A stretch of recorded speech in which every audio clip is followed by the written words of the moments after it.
বলবা না কিছু? রোবট দিয়ে তুমি কি করো? আমি খেলাই। কি খেলাও রোবট দিয়ে? রোবটে কি করে? বলো। রোবট কি করে? হ্যাঁ, রোবট কি করে? তোমার রোবট কি করে? খালি হাত নাড়ায়? না, হাত নাড়াই আর মারামারি করে। তাই? হ্যাঁ। আচ্ছা, তোমার রোবট কয় টাকা নিছে? কয় টাকা? কয় টাকা নিছে কও তুমি?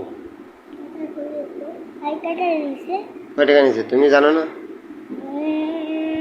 হুম, মনে নেই? 20 টাকা। 20 টাকা। তাই? হুম। আচ্ছা, ঠিক আছে। তাহলে লাইক, কমেন্ট আর শেয়ার করো সবাই। সবাই। তোমার নাম বলো। হাবিবুর রহমান হামিম শেখ।